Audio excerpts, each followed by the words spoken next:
what's good, everybody? Welcome to a brand new video on Sword Art Online Fatal Bullet. My name is Ventus, and today I'm going to show you guys something that was requested to me by a viewer on a previous video. Landon asked me to make a video on the Robust.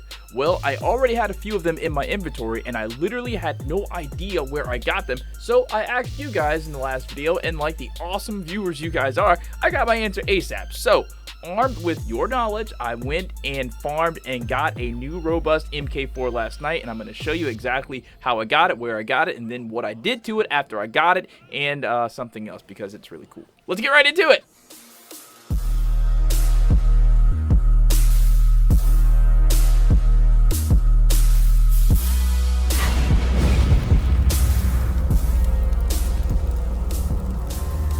Alright guys, so where I went to grind for a brand new legendary Robust MK4 was the Lost Gate. Now I didn't go to the Lost Gate depths because the homie Dweezy said that this weapon literally drops all over the place, and he was not wrong. I got like 3 or 4 of them to drop, but only one that was legendary, simply because as soon as I got the legendary to drop, I dipped out to go enhance it.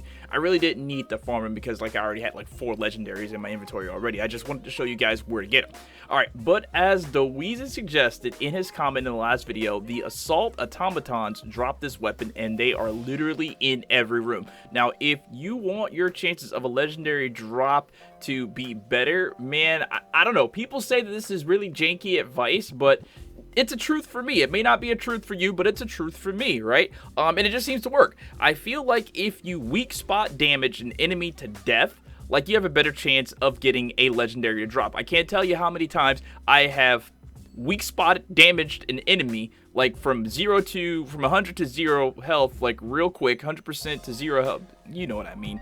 I just did it real fast, and then as soon as he's dead, legendary pops up. So ever since I've been doing that, I felt like, yeah, this is how to get legendaries to drop for enemies. I know that you will all say this isn't true because you've said it in the past. Well, it's been working for me, all right? Also, to do this, you're probably going to need to raise your luck a little bit higher and maybe equip some accessories that also raise your weapon drop rate, or your rare weapon drop rate at that. Now, the room that I got my legendary drop in was the one with this gigantic hoverbot thingy, and it had a lot of his goons with him. There's a chest in this room as well. Not saying that you're going to get a legendary here, just that this is where I got my legendary to drop. There were a lot of these Assault Automatons in this room to farm as well. After I got the legendary drop, I took it lickety-split to Eagles so I could get it appraised, and afterwards I walked right over to Lisbeth. I upgraded it from a rank 10 weapon to a rank 11, and correct me if I'm wrong, but isn't rank 11 the highest rank of weapons so far right before the winter update? Alright, so after that, I overclocked it as much as I could. I only had a few overclocked chips, and honestly, beyond changing the physical power, I still have zero clue what that actually does. And if somebody could be so kind as to write a small essay on the subject down in the comments so I can explain it in the future video, I'd appreciate it. I'm positive that overclocking a weapon does something very beneficial to the weapon. I'm just unsure what it does and if it's a very significant upgrade. I think that's like the main part. If the upgrade is very significant to like be worth your time to go grind overclocked chips so you can upgrade the weapon to make it do even more damage, all right? If like is the damage like OD extra damage, or is it just you're just going to be in the boss fight maybe 5 more minutes or something like that? You know what I mean? All right, so after overclocking the weapon, I can't say that accurately, I then went to fiddling with the memory chips. And it's here that I think Landon wanted the advice. All right, so this is what I did. I thought about how I'm going to use this weapon. With assault rifles, I usually use them to tag an enemy's weak spot. So logically, the first memory chip I decided to go with was weak spot damage. Following that train of thought, critical rate and critical damage.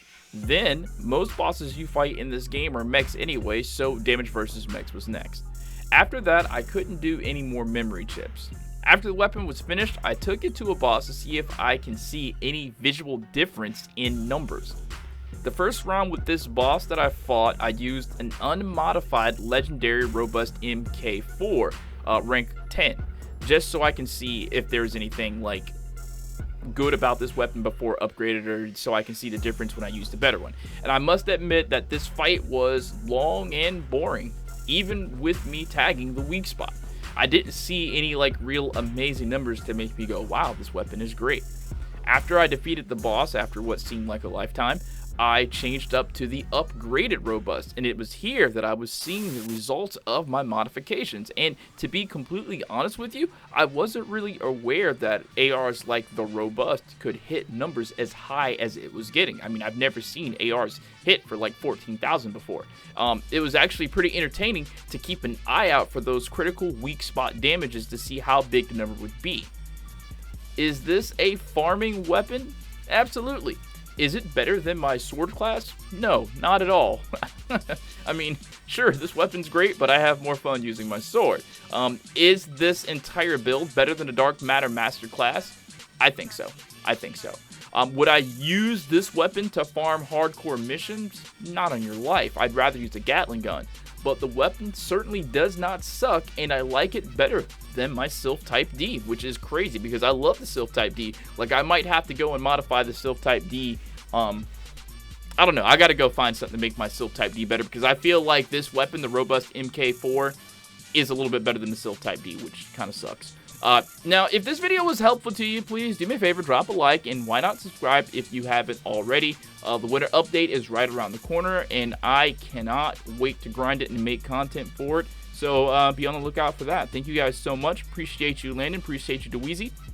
And I appreciate everybody who drops all of their knowledge down in the comments. Like I said, I usually read all the comments on the videos as long as they're not like really douchey and I delete them or whatever like that. I like getting information. So if you have any piece of information, how big or how small, whatever you found out in the game that helps you play the game better, definitely drop that information down in the comments because I need all the info I can get on this game because grinding in this game sucks, bro. It does. The grinding in this game sucks, but the rewards that you reap from all your grinding and all your tinkering, it really does pay off to help you play the game a little bit better.